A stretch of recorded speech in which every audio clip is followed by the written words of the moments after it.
Gente, para o que você está fazendo, porque isso aqui é uma verdadeira bomba.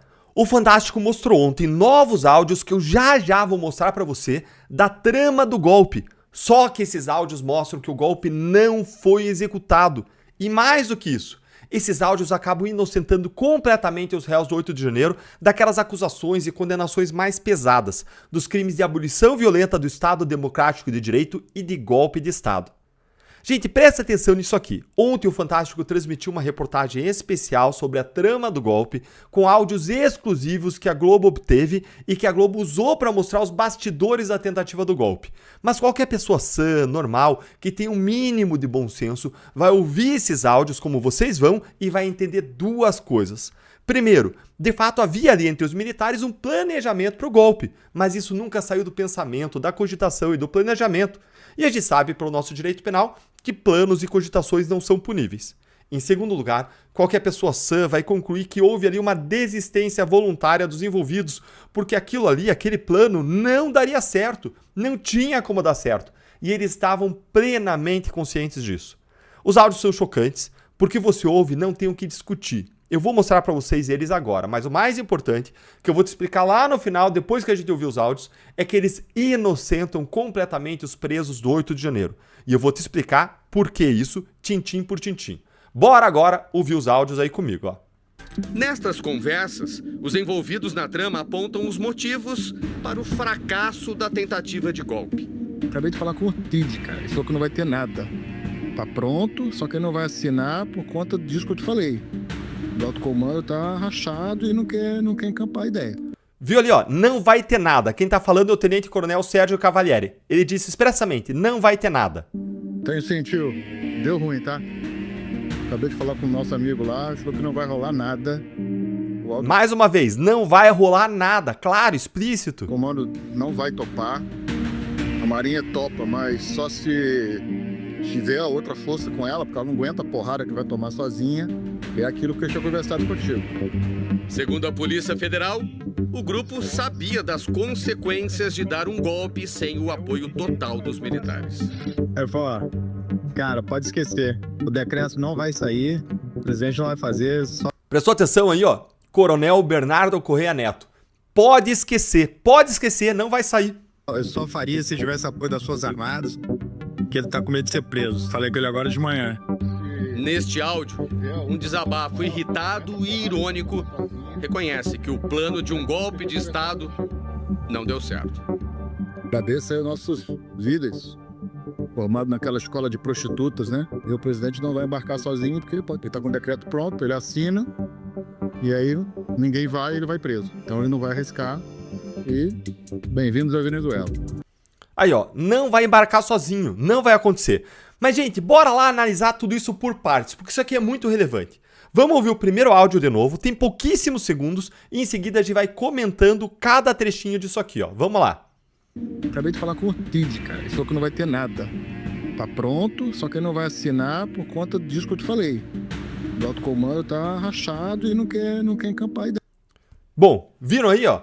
Essa foi uma fala do Tenente Coronel Sérgio Cavalieri. Expressamente ele disse, falei com o Cid, ele falou que não vai ter nada, tá pronto, só que ele não vai assinar e por aí vai. O alto comando não vai encampar a ideia, não vai ter nada. O que a gente tem aqui, gente? O que é que tá pronto que ele tem que assinar? É óbvio que é o decreto de estado de sítio de defesa, que a imprensa chama de minuta do golpe. E ele diz, não vai assinar, não vai ter nada expressamente. Não teve, portanto, execução. Não teve violência ou grave ameaça, então não tem crime. Se você concorda comigo, deixa o seu like aqui no vídeo para que mais pessoas possam ouvir esses áudios bombas. Em outros vídeos aqui do canal, quem me segue sabe, então não deixa de seguir, não deixa de acionar o sininho de notificação. Quem me segue sabe que para que esses crimes eles possam ser punidos, tem que ter violência ou grave ameaça, porque isso está exigido pela lei. Na descrição desses crimes, só se praticam por meio de violência ou grave ameaça e não existiu. Vamos agora para o segundo áudio aqui, na mesma linha. Acompanha aí comigo. Ideia. Tenho sentido. Deu ruim, tá? Acabei de falar com o nosso amigo lá, ele falou que não vai rolar nada. O alto comando não vai topar. A Marinha topa, mas só se tiver a outra força com ela, porque ela não aguenta a porrada que vai tomar sozinha. É aquilo que eu tinha conversado contigo. Ouviu aí, ó? Acabei de falar com o nosso amigo lá e ele falou que não vai rolar nada. O alto comando não vai topar, deu ruim aqui nas palavras dele. Gente, esses áudios aí, eles mostram que não teve execução nenhuma. Que teve aí uma óbvia desistência voluntária, que no direito penal é quando alguém se prepara para cometer um crime, mas por qualquer motivo desiste de executar o crime. E, portanto, a pessoa não pode ser punida. Vamos dar uma olhadinha aqui no próximo áudio. Olha aqui comigo, ó.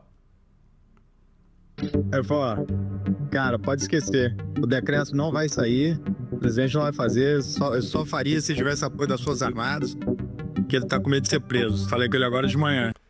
Olha aí, ó. Coronel Bernardo Correia Neto, dizendo expressamente, pode esquecer, o decreto não vai sair. Tá claro, não vai sair. Olha agora o quarto áudio. Acompanha aí, ó.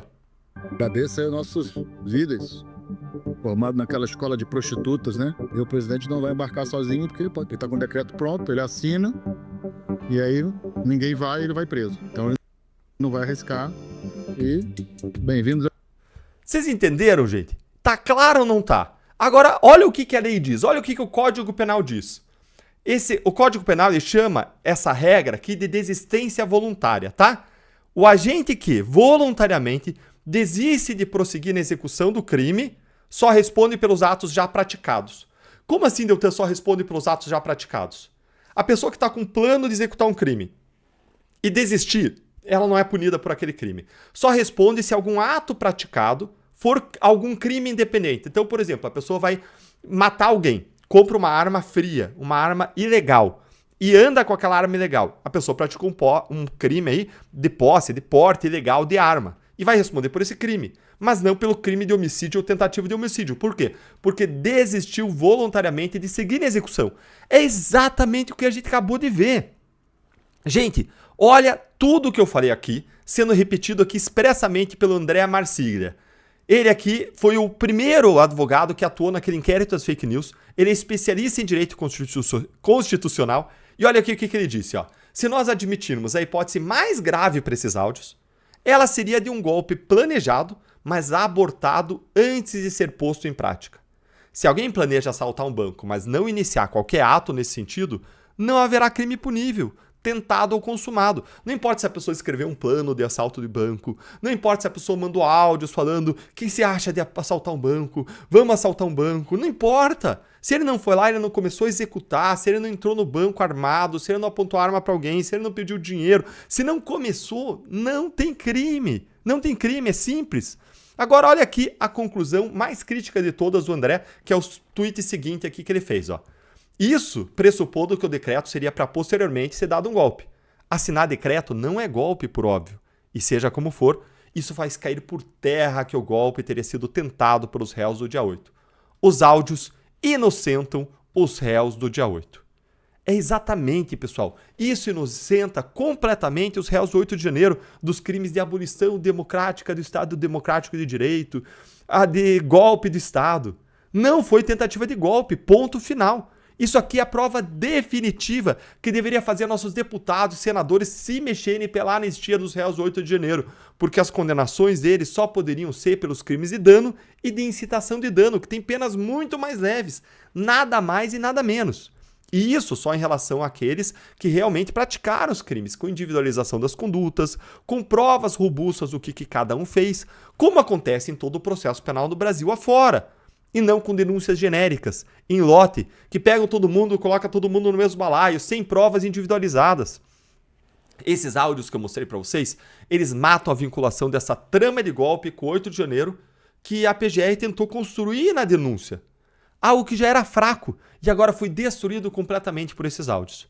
Eu vou deixar no final, aqui na tela e na descrição, um vídeo aqui no canal em que eu explico isso. E também um vídeo que eu postei hoje mesmo do ministro Gilmar Mendes entregando pro Estadão, falando pro Estadão, revelando pro veículo, pra imprensa, como que o STF vai condenar Bolsonaro. Usando um direito fake, inventado, freestyle, justamente porque eles não têm prova de execução. E se eles não têm prova de execução, eles não têm prova de crime, porque esses crimes só começam quando tem algum ato de execução, algum ato executório. E mais uma vez, o que é execução para o direito penal? É quando você começa a realizar o comportamento que está descrito na lei como crime. Então você escrever um plano de assalto ao banco, isso não é execução do banco, do plano. Isso não é execução. Execução é quando ele entra lá e começa a roubar. Quando ele usa ameaça ou violência, ou quando ele começa a subtrair o dinheiro. Aí você tem, sim, um começo de execução no crime de roubo. Quando a gente está falando desses outros crimes, dos crimes de golpe de Estado, de abolição violenta do Estado Democrático, quando você olha a descrição da lei, a lei exige violência ou grave ameaça. Confere lá esses vídeos que eu vou deixar para você e presta atenção aqui. A gente precisa lutar e muito e cada vez mais pela anistia dos presos do 8 de janeiro. E agora esses novos áudios tornam isso ainda mais urgente, porque está cristalina a injustiça que o STF fez contra eles.